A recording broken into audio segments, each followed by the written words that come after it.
Hello, hello, everyone. Welcome back. I'm one of your co-hosts, Rico Borrego, I am your other co-host, Tony Borrego. and this is the podcast known as Relatively Sound, the podcast that covers everything music-related. And speaking of covers, that's exactly what we're going to be talking about today, cover songs. Now, what's better than listening to an original song by an artist, but then hear it being covered by another artist, either in a completely different way or a similar way? That's what we're going to be talking about today. I think we should begin with what is a cover song? I mean, the basis of a cover song is someone playing a song that they didn't write, right? But there's a lot of like famous cover songs, and there's a lot of songs that like people don't know are actually covers, written by other bands, other artists.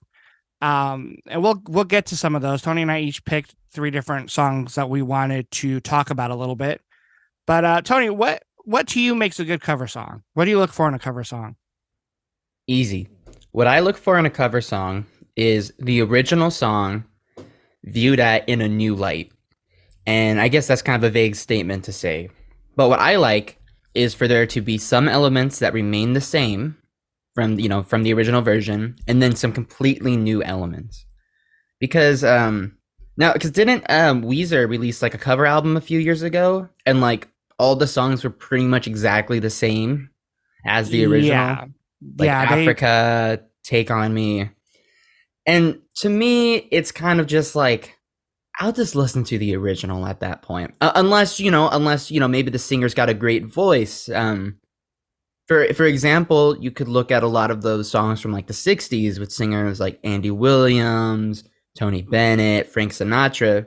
They're all singing other people's songs, but they all use their voice differently.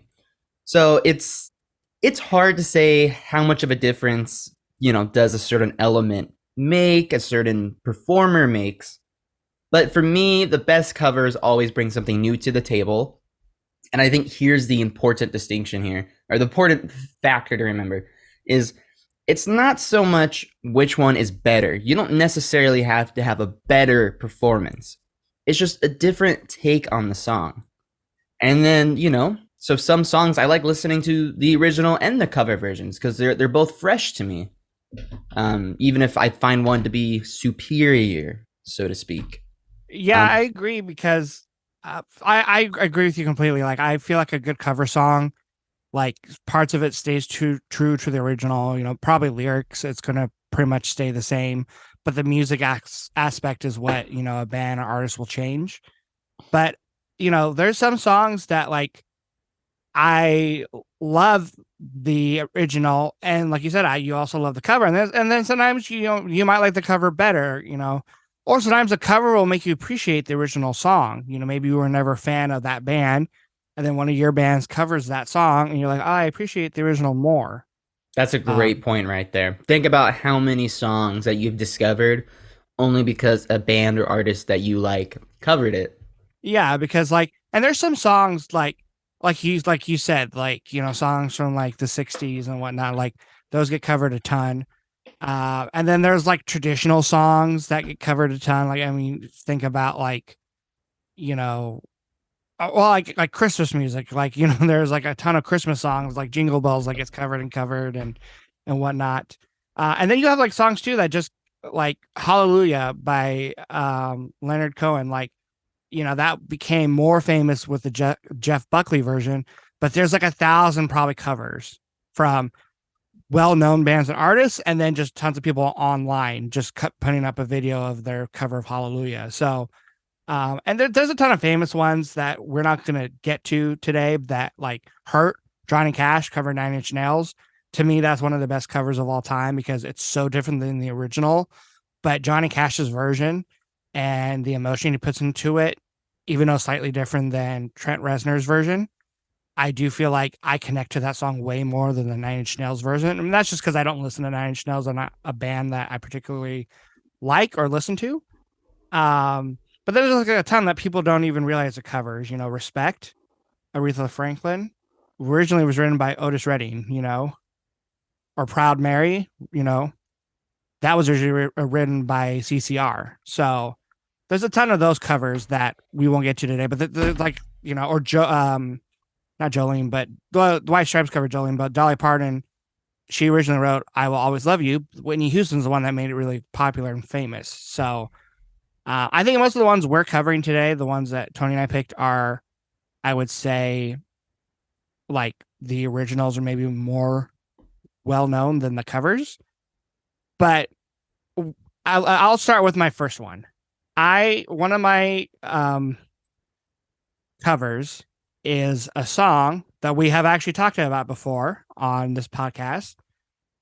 Elliott Smith, his song Twilight, which is on the album From a Basement on the Hill that Tony and I talked about for our album for album series. It was covered by Canadian singer-songwriter City and Color, who writes a lot of music kind of like Elliott Smith. A lot of it is acoustic based, and some of it can be dark, and so they come kind of from a similar background in that sense. And the lead singer of the band, his name is Dallas Green, which is why the band's called City and Color. He, on his 2017 tour, I think most every night would cover Twilight by Elliott Smith. And this is one of those covers that is not very different than the original. It is literally like, other than being in a different key. Yeah, just a capo added. Yeah, just a capo added. It's the exact same instrumentation. It's in this sense though, he is playing it. So first of all, it's a live cover, which is, I think, different than all the other songs we're going to be talking about today. It was done live, but the recording of it is so nice that it sounds like pretty much a studio version. And it's him playing along with another artist named Matt Kelly. He's also playing guitar and doing the backing vocals, especially like in the pre-chorus or chorus. And it is very similar to the original, just acoustic guitar, vocals, that's it. But I think for that type of song, that's how you would cover it, right, Tony? Like, would you agree, like, you wouldn't really add drums or add electric guitar or piano, right?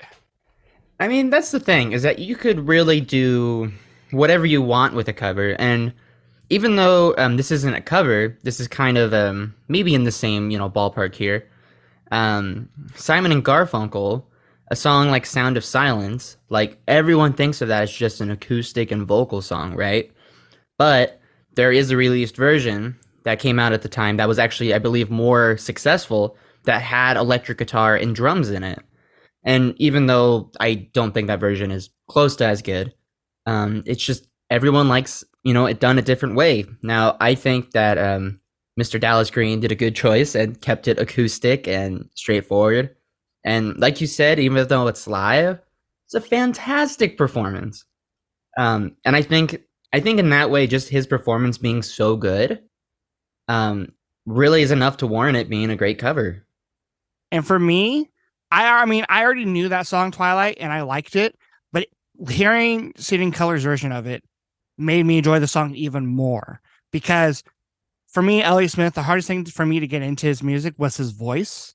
And I'm not usually someone that cares about a voice, but because his music is so, I would say, like, personal, because it's just him, his voice, and an acoustic guitar a lot of the time, you have to really, like, base the music off of lyrics, how he plays the acoustic guitar, and his voice.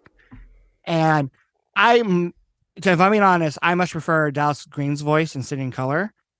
It's just like, and I'm not trying to compare their voice. I'm just saying, like, I like his voice a lot. It's super clean. It's super, like, it's very pretty. That maybe that's not how you would describe Elliott Smith's voice.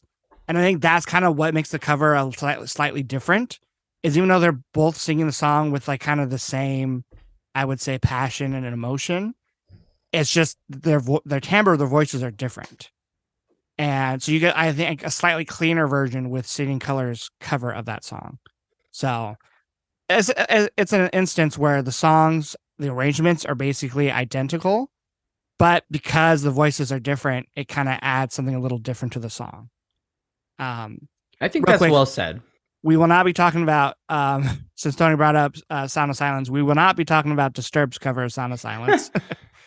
I know some people love it. I don't, because That's a good example of they added a ton of instrumentation to that their cover, like yeah, drums, like an orchestra, like strings and guitar. I don't like it at all. But Lita, But our grandmother, actually loves that version. yeah, And so she she made a only good point. She made a good point that it's powerful. And it is a lot more impactful. But, me being maybe an old soul, but, I think I just prefer the more tender, um, softly spoken version. yeah, I'm not trying to put Rag down on them. Disturbed or whatever. I don't care for his vocals. I think at points they sound a little too auto-tuned, a little too processed. I think it's a little too dramatic. But yeah, that's why people like that cover, because it's so powerful and it hits them in their heart different than the original. And I'm not really the biggest, I guess, fan of that song to begin with, so I'm not going to find a cover probably that more enjoyable. I do think the original is probably the best way to go. But Tony, what was one of your picks? So one of my picks was a song, and I feel like this actually kind of goes with what we're just talking here. It was a song that I actually did not know. The song we're talking about is Shadow Play from Joy Division, but the cover that I like is the Killers version. Now, the reason I say this is kind of similar is because I think one of my favorite parts about this cover is the production. So you mentioned not liking the production on I don't know the Disturbed singer's name, but his voice. I think everything the Killers chose to do different versus the Joy Division version was a perfect call. Now, it took me years before I actually listened to the original. And it's a cool song, but it's a lot more, what would you call that genre? I'm trying to think of what we call it. But it's definitely a different style. Are you talking about, you mean Joy Division in general? Yeah. Like, what would you call that style? Joy Division, I think post punk, Post punk, kind of gothic rock. right? Not quite, a little new wave too. New wave is what I wanted to call it, but it's like a dark new wave sound. I feel like the Killers version is more of like the new wave kind of rock version. Yeah, it definitely has more alternative vibes, I feel like, too. Right. And to me, I get a lot of things out of the Killers version that I don't in the original. For me, the way Brandon sings it is like it's a lot more storytelling sounding. I can follow along better, and the band has a lot more dynamics. All the lead guitars from the original, I feel like they structured it better to have more of a theme, I suppose. The drums are a little more hype, and I don't know, the production's a lot more dry and in your face, and it's just I don't know. I guess you could just say like they're just different takes again. And I just much prefer the Killers version. It's what I look for in a song. It's really engaging and exciting. It's But it's a little bit more powerful, right? Like not quite like the difference between the Simon Garfunkel Sound of Silence and Disturbed, but it's like it rocks a little bit more. It's got a more of an edge, and maybe it's just because it's more of a modern take on the song, modern production. right. And sometimes that's all it needs to take it from a song that you may like, but that wouldn't stick with me, to a song that I actually really like listening to. And isn't there also like a really good live performance on the Ben Royal Hall release? Yeah, that's a good live. I mean, I think every time I've heard that song live and recording, it sounds good. It was definitely a staple for their Sam's Town tour, and then they kind of kept playing it. They played on the Day and Age tour. They dropped it for a little while, but I think more recently they've started playing it again. The cool thing about that song is they recorded it in 2007 for a film called Control, which was a film based off the lead singer of Joy Division, Ian Curtis. Oh, okay. So it wasn't like, because I think one of the bands that inspired the Killers when they were first starting off was Joy Division. So I don't know if they were asked, but they recorded that they covered that song specifically for that movie. So it really feels fitting, it's not, they didn't just record it just for whatever reason. They recorded it for this film, and not just any film, but a film about the band Joy Division. That they actually, care about, that they really, admire. Yeah. And then I could definitely see the influence in them. So, okay. So what's another cover that you really look up to? Okay, so I'm going to do another song. this is an instance where I still enjoy the original song more, but I do think this cover version is a nice take to it. So, and again, another song and album we talked about before on this podcast, REM's album Automatic for the People. You know, the penultimate track on that album is Night Swimming, and it happens to be my favorite REM song. And it was covered by Jason Isbell and his band, the 400 Unit. Jason Isbell is not someone we've talked too much about yet on this podcast, but we probably will eventually because he, over the last couple of years, has become one of my favorite singer-songwriters. And he did an album back in 2021, and it's a whole covers album called Georgia Blue, and he basically did this cover album in response to Georgia turning blue in the 2020 presidential election. And he picked every cover on that album is a Georgia artist. Oh. And REM is one of those bands. They're one of the biggest bands from Georgia, Athens, Georgia, to be specific. I had no clue. Yeah, and he did two. REM's a band that he's always loved growing up. And he actually did two REM songs on that covers album, Driver 8 and then Night Swimming. Night Swimming begins the album. And if you've heard Night Swimming, it's a very like basic composition in the sense that it's piano, vocals, and then some strings, and that's it. And Jason Isbell's version has a different feel to it. There's not really piano. He's playing the piano lick on his guitar because he's a phenomenal guitarist. And he is backed by a couple other musicians, one named Bella Fleck, who is a banjo player. And then you have Chris Thile, who plays mandolin on the song. He's from a band called Nickel Creek. And no, that's the real name of the band. Yeah. Sorry. I just first thing that comes to mind is Nickelback. Oh yeah. People made that joke before. But anyway, they add a country flair to Night Swimming because Jason Isbell has a lot of country and folk roots, Americana roots. Most people would consider his music Americana, folk, and a little country and rock too, but they definitely make this piano beautiful song into more of like a folky type of song. And there's just a lot of cool little elements I like in the song. They still do like the little breaks in between sections, but he changes it up enough to where it's definitely not note for note take. I mean, it is note for note, but it's like notes played on different instruments than the original. One of the things I like is near the end, the bass. There's a fretless bass, and the bassist is playing like the main piano melody, but he starts doing it on the bass. And that just adds another really cool element to the song that I enjoy. And it's hard. No one can ever top Night Swimming in a cover because I just think Michael Stipe's delivery of that song really makes the song. Kind of like Elliott Smith's version of Twilight. And maybe that's the part of the song that the cover loses points to a little bit is like, you can't beat Michael Stipe's delivery. That said, I think the music is gorgeous in both versions, but the cover version, like I said, it adds so many different instruments that it does kind of completely transform the song. Yeah, I think that, that makes for a great cover right there. And an example that I have for, one of my picks for a cover where they really took the liberty to just do whatever they want with it. Benfold 5 doing the Flaming Lips, She Don't Use Jelly. Now, what makes me love this cover so much is I don't think they played any of the same notes, except for the vocal melody.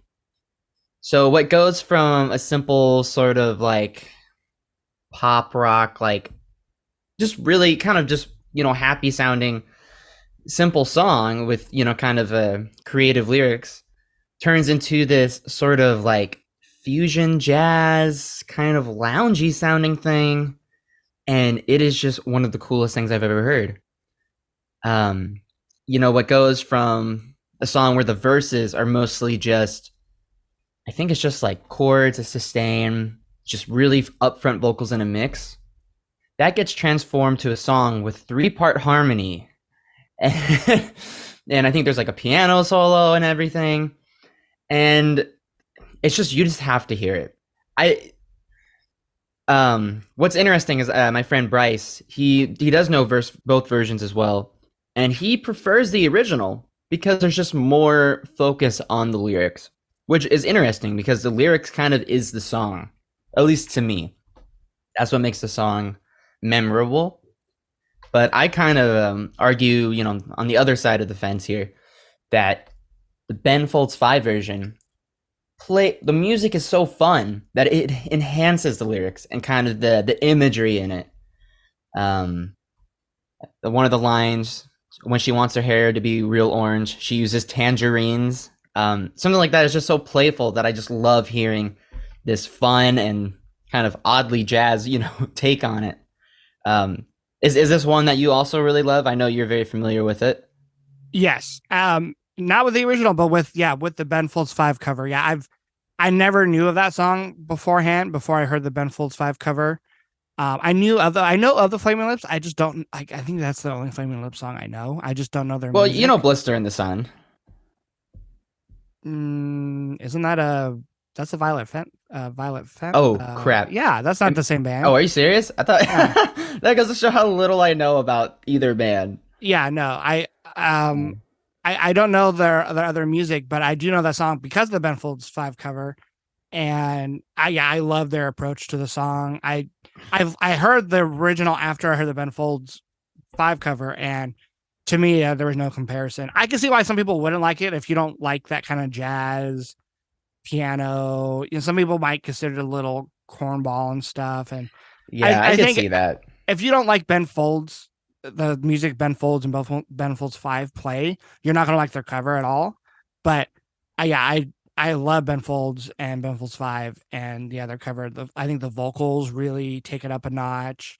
But we got to be clear, there's a studio version that ended up on a deluxe version of their album, Whatever Never Amen. But what's the version you like the most? The version I like is their live version that I think it's called like Sessions from 54th or something.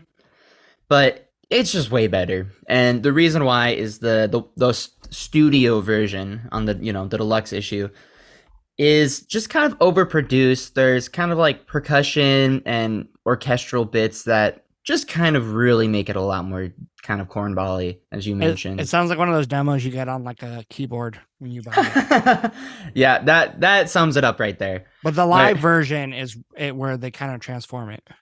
Especially, because they start off, they're like, we're about to play a Flaming Lip song. We kind of changed up the music a little bit. Then they proceed to play a song that resembles the original 0%. So that's kind of funny. But I think that live energy and it's just something great. And then each member of the trio sings a verse. So it's just, that kind of makes for a great live cover. Everyone's involved.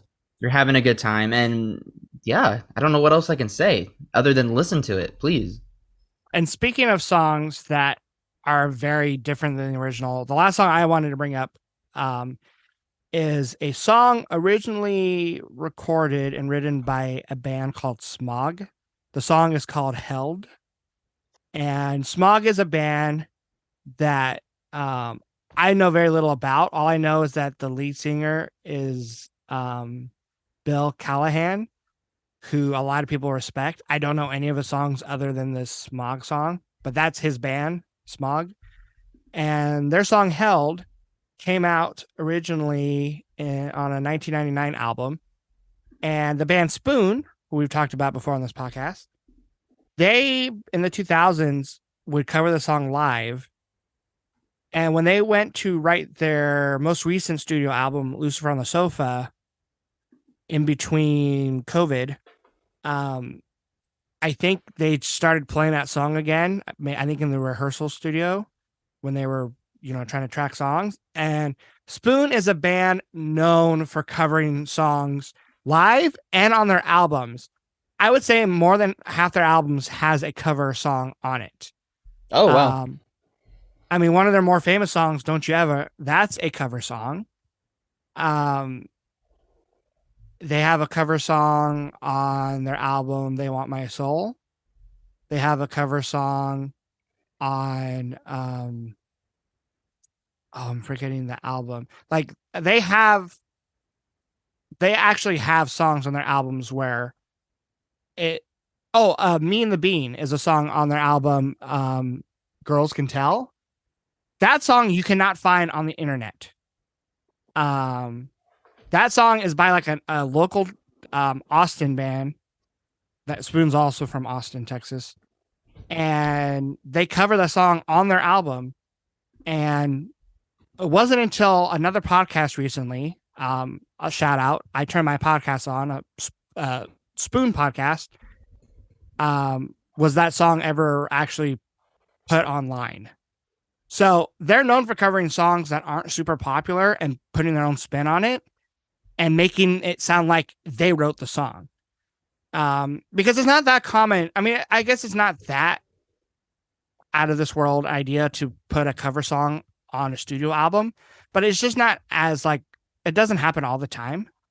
I feel like especially lately, the last couple decades, I feel like there's not nearly Yeah. as many cover songs that make the record. Yeah, there's some bands that do it a lot. Jack White does it a lot. He did with the White Stripes. He does it on his solo albums. But yeah, you don't normally hear a cover song make it on. You hear usually a cover song usually will be a B-side, make a compilation album, make a live album, like a interview performance, but not usually on a studio album. So for their most recent studio album, Spoon, Lucifer on the Sofa, their album begins with this cover song, Held, by the band Smog. And I went and listened to the original song after I learned that it was going to be on their new album. And Smog's version has this like kind of little guitar riff. It's little kind of, it's not a super fast song, but like it's just kind of chilling. It's relaxing. It's got somewhat of a upbeat, happy vibe, major chords. And Spoon's version, they totally change it. Like they're playing the same kind of like pattern of notes, but they turn it from like this kind of happy upbeat song to kind of this darker song, dark vibe. They turn it into like that I think they make the chord progression into a minor chord progression. Mm-hmm. And it totally changes like the lyrics and the meaning of the song. It definitely sounds more like a Spoon song when they do it that way. And it's like, again, if you knew the original and you started hearing Spoon's cover without knowing it was that song, you might not know it was them covering that song. It's not until the lyrics come in where you're like, oh wait, is that Smog song? Like, and that's why I love this cover, because I like the original. I've gone back and listened to the original a couple times, and Smog is a band I might have to check out because I do like that song. But Spoon's take on it is just totally different. They add more instrumentation. There's a little drum break, which is awesome. There's a solo. There's like little added guitar riffs. And it's a really cool studio song. And when I saw them live twice last year, I think they opened both shows with this song. And it's a great opener. It's just great, and it's a great album opener too. So yeah, that's a cover song that I think totally the band made it their own. And they still stay true to the original, but not as much as these other cover songs that we've talked about. So I would definitely recommend it. Check out both versions, because I like both songs, both versions, but the Spoon one I think is extra cool. That's kind of a bold move to open your album with a cover. Yeah, well, I mean, like I said, some of their album, like Ga Ga Ga Ga Ga, the most like, I would say probably one of the most like popular songs from that album is their cover of "Don't You Ever." And again, it's a song that not a lot of people know the original, so it's kind of cool. It's I think it's more cool to cover a obscure song than to cover like a big hit song. Yeah, I would agree. I mean, you hear a big song so much that it's like, once it becomes an anthem, I feel like it's hard to do a cover on it because it's just gonna sound wrong, and you're just, I don't know. I don't know. It's kind of fun to take more of a deep cut, and not only does that kind of maybe open up, like if like Shadowplay, for example, I would have never have ever heard that song if I didn't actually listen to the Killers version. But like if they covered like I know like Cake has covered I Will Survive, it's just like do I really want to hear a different version of I Will Survive? I've already Yeah, heard that's the true. original enough. But speaking of like songs that like the cover is more well known, isn't that kind of what your last pick is? Yes, I'm excited for this one here. So my last pick for a cover. Now I will confidently say I think this is one of the best covers of all time and is actually kind of incredible. Is the Beach Boys covering Sloop John B by the Kingston Trio. So a little bit of backstory to this song. Um, so Al Jardine of the Beach Boys has been a fan of folk music for a long time, which was something that Brian wasn't really into. He was more into, what they would call rock and roll at the time. Um, and so after kind of bringing up some ideas, he, insisted we should cover Sloop John B. Brian says, okay. And him being, the living legend that he is, he quite literally records or he writes a new arrangement for it that night, goes into the studio the next day, and has the studio musicians record, the tracks. They record the song the next day. And what is actually incredible about this is the original song is folky, as mentioned, and it's these mellow acoustic guitars. It's this warm, old school production, being an old song.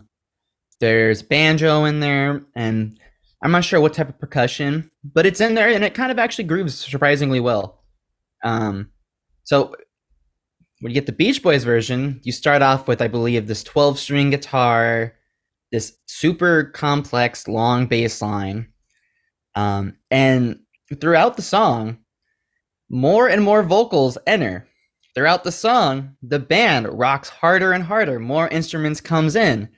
The dynamics are fantastic. What kind of went from not even a sing-along folk song, but just a real mellow, low-key one, goes to this, I mean, at the time, this heavy, energetic song that just builds up.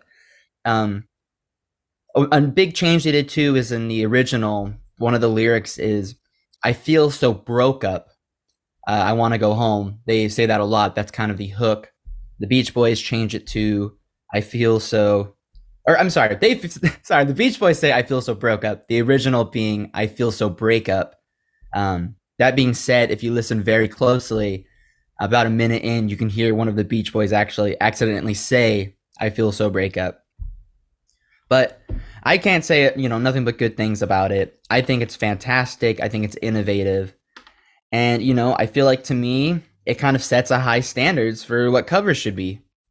Yeah, and I had no idea this was when we talked about this being a podcast episode, cover songs last week. We were talking about what songs we were going to talk about, and you brought that up, and I had no idea that was a cover. Granted, I've heard Pet Sounds before, multiple times, but I it's not an album I listen to regularly, and I haven't heard it in a while. But I do know that song, and it fits the album so well you wouldn't think it's like a cover song. Like, yeah, it sounds. And then you hear like the original, and it does sound pretty different. And it is very and like Pet Sounds, a lot of people would already consider that an older album in today, because it came out a while ago. So like 65 or something. Yeah. So then to have a song that even predates that is pretty like cool. It goes to show you that like just because a song was released a long time ago, that doesn't mean that it still can't be timeless. Like, yeah, maybe the original wouldn't be timeless without the Beach Boys version, but that's why I do like when bands cover other band songs, especially bands that aren't as well known, because it gives them a well-deserved spotlight. Yeah, what might have been a folk song that never really survived at that time period now has become kind of, I think timeless is a good word for it, a timeless track. And what's kind of hilarious too is, or at least I think it's kind of funny, is that a lot of people would consider that the worst song on the record, but I think it's one of the most important songs on the record, at least kind of more from a historical look, I suppose. That being said, I could see people thinking it's kind of annoying. It's a lot more energetic, of course, and maybe that kind of takes away from the story for some people. But I like it, a whole song about how their trip in Nassau Town, is not going as planned, and I don't know. I think it's a fun song, and I think they really made it. They brought out the maximum amount of fun, that could be possible for it. I So do that's think cool stuff. I do think that could be an episode in the future, where we talk about songs that are considered like maybe the worst from the album or the least popular, and where we have to make a case for them why they're important for the album. Yeah, that's actually a good idea. There's a lot of songs I think that when I was younger, I didn't like because maybe I didn't understand their purpose in the grand scheme, or maybe I just, kind of looked into the song with the wrong ears. The one last thing I want to say about cover songs, and this we'll for sure do more episodes on other cover songs in the future, because there's a ton that we want to talk about today that we're just not going to be able to fit in an episode. I mean, pretty much every band that Tony and I listen to has songs that they've covered and have songs that from them that other bands have covered. So, but the one thing I want to say about cover songs is when a band performs a cover song live, I think it's fun. But there's some bands nowadays, and I'm looking at you, Pearl Jam, who will play like 3 or 4 in one set. And that is just too much for me. Because when I go see a band live, unless that song is considered like on it like a studio song, like when I saw Spoon, they did a couple songs that are covers, but they're more well-known Spoon songs than the original version. So I'm okay with that. But when you're a band that has a ton of, especially a band like Pearl Jam that has like 10 albums, or even like Bruce Springsteen, who has like twice the amount of albums, excuse me, you're playing like more than one cover in a concert.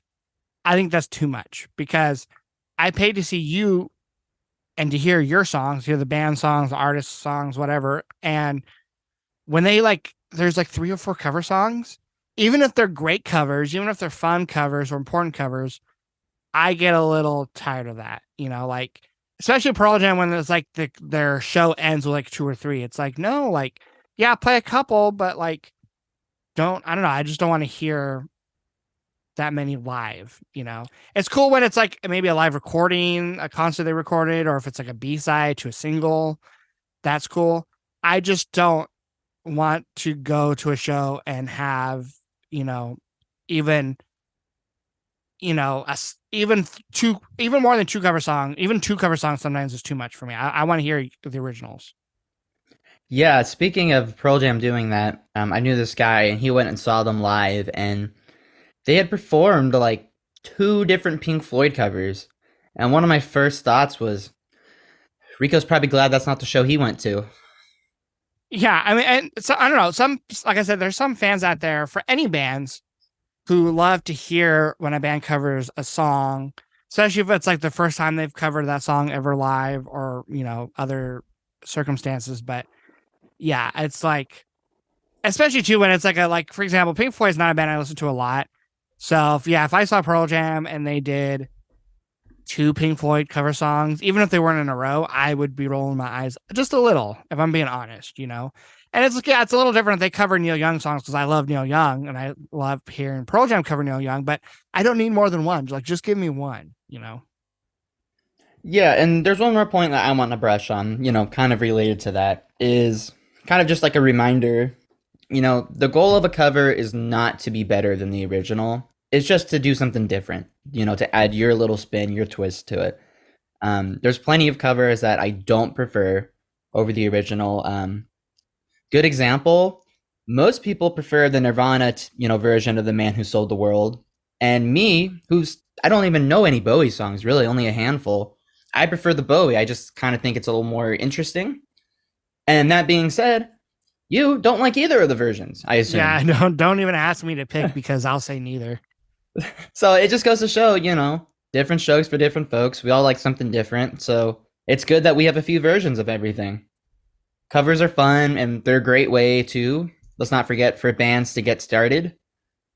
Writing songs, especially with a group of people, can be hard. It's kind of something that you have to learn to do. So why not start with a cover? So covers are important and they're fun. And yeah, that's my summary. That's well said. I think we'll leave it at that. We will do, like I said, we'll do another episode down the road about cover songs. Let us know what are your favorite cover songs, whether it's one of the ones we mentioned today. Let us know other ones that we didn't talk about, or let us know out of the ones we did talk about today, which version you prefer. We'll be posting a link to a Spotify playlist that'll include the originals and the covers of the songs we talked about today. So go ahead and listen to those and let us know. Until then, we'll be back next week with who even knows what episode. Where Tony and I are still trying to decide. Last week of the month, so it's gonna be something fun, I think. So, but until then, we hope you take care, and you'll be hearing from us soon. Bye bye.